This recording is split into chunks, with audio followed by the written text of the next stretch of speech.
the FBI patriots who step forward and say, you know what? I'm being asked to do weird and possibly unlawful things to people who you're claiming are some sort of insurrectionists because of January 6th, and we put those folks on no-fly lists. We ruin their lives. And then at the same time, someone who literally admitted to changing evidence to try to implicate someone close to Trump, to get surveillance on the Trump campaign, that guy can practice law in D.C. this week. Do you see Elon Musk just tweeted? Effectively saying free Jacob Chansley. They posted the video of him being escorted through the building. I'm wondering, what are your thoughts on that? The video release from Tucker Carlson. Well, I don't know everything that guy did, but what I saw there was a very confusing situation that really is indicative of like the fog of war, where people don't really know what's going on. The sense of a rules-based order kind of changes. I think there were a lot of people.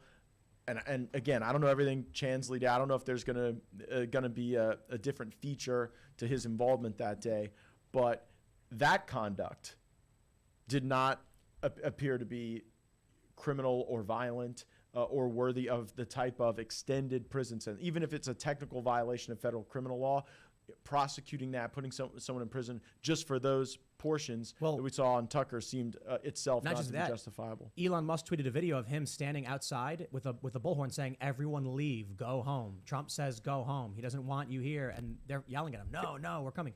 So not only do you have this guy being escorted through the building, it appears, and the cops even try to open the doors for him at one point, bring him to an open door for the Senate chamber. He's actually on video telling people to leave. Well, here's the problem. In his plea deal, he has signed away all his rights of appeal. So he doesn't even have the ability to open the courthouse gates to be able to have a resolution of those questions.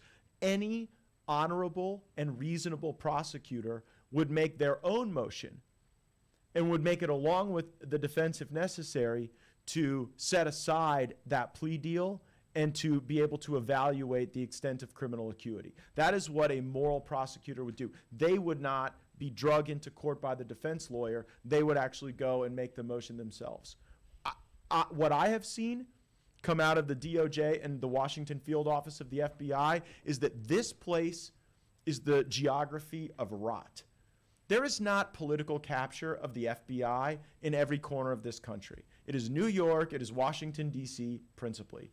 Yeah. And that's why what Nancy Pelosi did, authorizing the funding of a new FBI headquarters in the greater Washington area, larger than the Pentagon, is something that should concern you more than rechanging the carpets at the J. Edgar Hoover building. Frankly, I think a lot of these folks deserve to sit at the rat-infested J. Edgar Hoover building as long as necessary, but we certainly shouldn't be building the FBI a Pentagon-sized facility to insource to the most corrupt geography in the world more of the work that actually would be legitimate to protect the American people that a lot of good folks are doing. Where is this building? This is the first I've heard of it.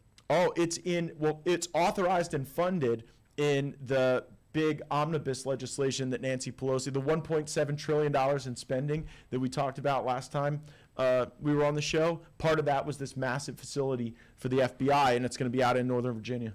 But right here within the Northern Virginia, Maryland, D.C.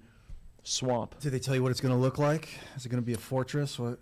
I don't care if it looks like, the Taj Mahal. I don't want to see that many billets here. I don't. I think that people, we saw Inspector General reports of people in the media taking these FBI agents out for tickets at sporting events, concerts, fancy meals in exchange for information, and that's just a way to smear people.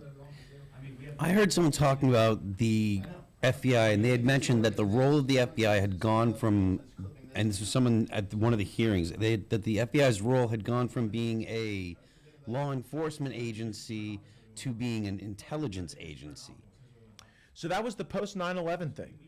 That's a very astute observation, because pre 9/11, the job of the FBI was to investigate these crimes that had occurred that had a multi-state feature to them that one jurisdiction couldn't handle, with a higher degree of scale on technology and innovation to be able to solve those crimes and to bring prosecutions.